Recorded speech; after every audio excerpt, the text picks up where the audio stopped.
Hi there, Assalamu alaikum. Welcome to English with Arif and our Facebook page name is English Literature. তো আজকে আমরা আলোচনা করতে যাচ্ছি উইলিয়াম শেক্সপিয়ারের বিখ্যাত একটি romantic comedy as you like it.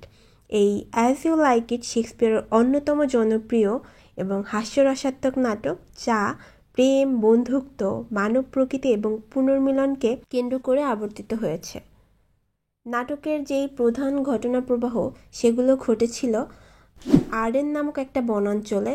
এই নাটকের মধ্যে দেখানো হয়েছে যে শহরের মানুষের যেই চতুরতা থাকে বা তারা যে চালাক প্রকৃতির হয় এবং বনাঞ্চলের যেই সরলতা, এই বিষয়গুলো একত্রে চিত্রিত হয়েছে এই আর্ডেন নামক বনাঞ্চলে।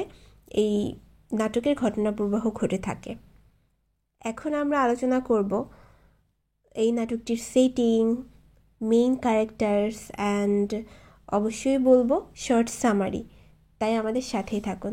চলুন আর দেরি না করে চলে যাই মেইন ক্যারেক্টার্সগুলোতে। ডিউক সিনিয়র আমাদের প্রথম ক্যারেক্টার।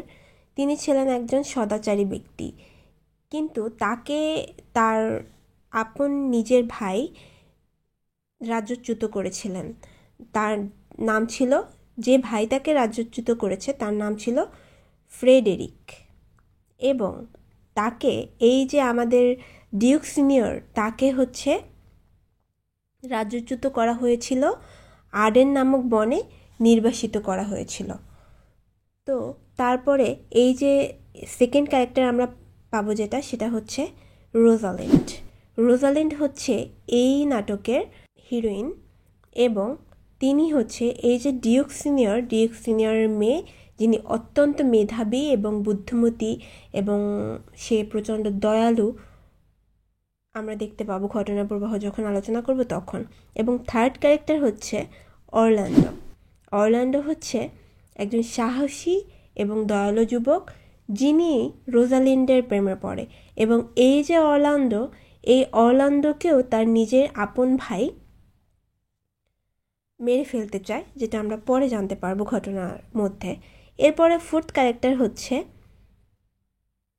সিলিয়া, ডিউক ফ্রেডেরিকের মেয়ে। যেই ফ্রেডেরিক আমাদের ডিউক সিনিয়রকে নির্বাসিত করেছিল আর্ডেনে, তার মেয়ে হচ্ছে সিলিয়া। ডিউক ফ্রেডেরিকের একমাত্র মেয়ে সিলিয়া, যে ছিল রোজালিনের চাচাতো বোন। রোজালিনের প্রতি সিলিয়ার ছিল গভীর ভালোবাসা, যেহেতু তারা সমবয়সী ছিল, একসাথে খেলাধুলা করতো। সে রোজালিনকে খুবই পছন্দ করত, এবং রোজালিন্ডও যেহেতু অনেক বুদ্ধিমতী মেয়ে ছিল, মেধাবী ছিল, এই জন্য তার চাচা নিজের মেয়ের জন্য রোজালিন্ডকে তাদের বাসায় রেখে দেয়। রোজালিন্ড সিলিয়ার সাথে একসাথে সেই কারণে বড় হতে থাকে। এরপরে যেটা ক্যারেক্টার, আমাদের ফিফথ ক্যারেক্টার ডিউক ফ্রেডেরিক, যিনি হচ্ছে ক্ষমতালোভী একজন ডিউক, যিনি তার ভাই ডিউক সিনিয়রকে ক্ষমতাচ্যুত করেন। আমরা আগেই তো তার সাথে পরিচিত হয়ে গেছি অলরেডি। সিলিয়ার বাবা হচ্ছে রোজালিন্ডের চাচা এবং ডিউক সিনিয়রের ভাই। এরপরের নেক্সট ক্যারেক্টার হচ্ছে জ্যাক্স। তিনি ছিলেন চিন্তাশীল এবং দার্শনিক চরিত্র, যে হচ্ছে মানব জীবনের গভীর দিকগুলো নিয়ে চিন্তা ভাবনা করেন আর কি। এই ছিল ক্যারেক্টার সম্বন্ধে সংক্ষিপ্ত আলোচনা। এখন আমরা চলে যাচ্ছি মূল সামারিতে। সামারিটা সুন্দরভাবে বোঝার জন্য আমি 5টা পার্টে আলোচনা করব।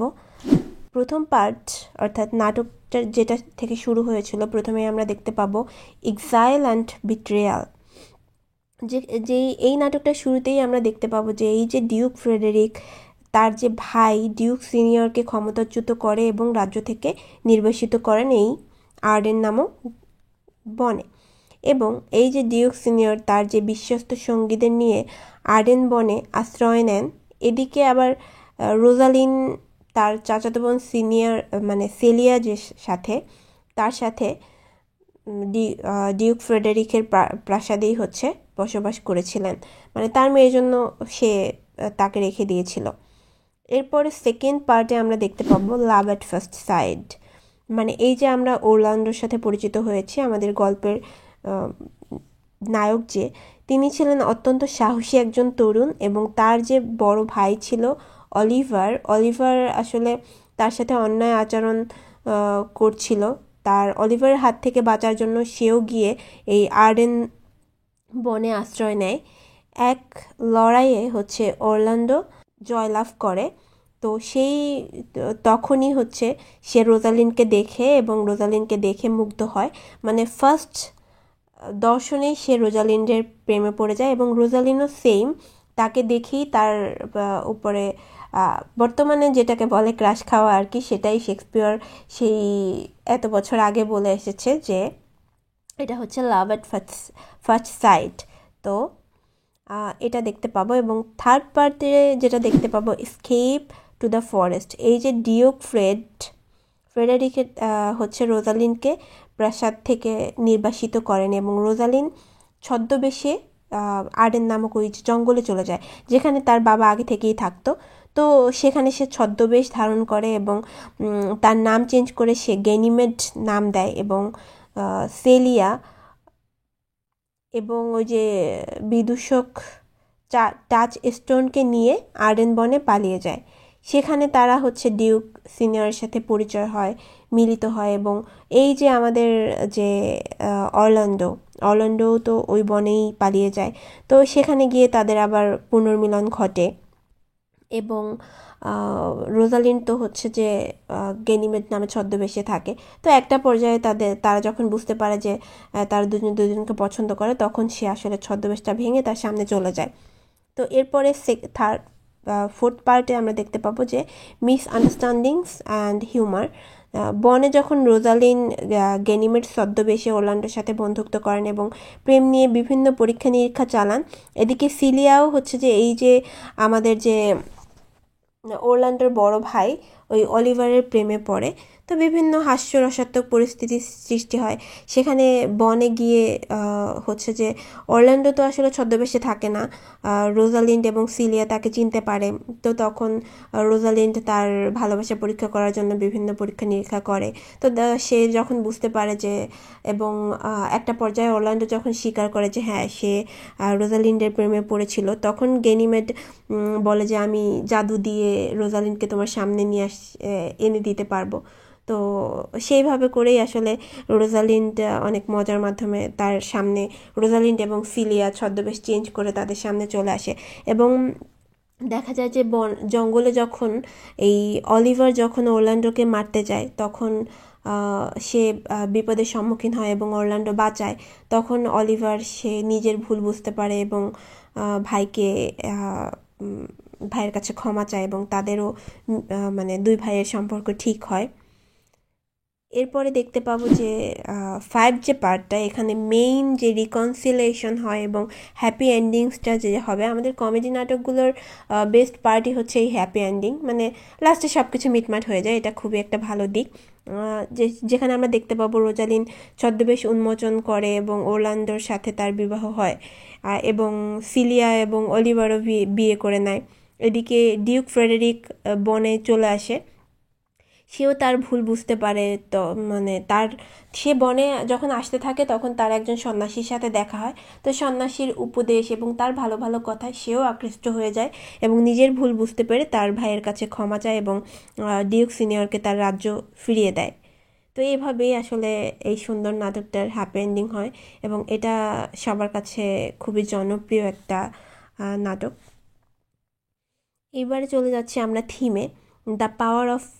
এখানে 3টা থিম আমরা দেখতে পাবো। প্রথমটাই হচ্ছে পাওয়ার অফ লাভ, যেমন প্রেমের মাধ্যমে যে সব বিভেদ দূর হয় এবং নতুন সম্পর্কে জন্ম হয়, যেখানে আমরা দেখতে পাচ্ছি যে এই আমাদের যে হিরো হিরোইন এবং তাদের ব্রাদার সিস্টার্সের যে রোজালিন্ড, অরল্যান্ডো, অলিভার এবং সিলিয়ার, এদের যে লাভ স্টোরিটা খুব সুন্দরভাবে তাদের মানে সব বিভেদ বা সব সমস্যা দূর হয়েছে এবং নতুন একটা সম্পর্ক জন্ম হয়েছে।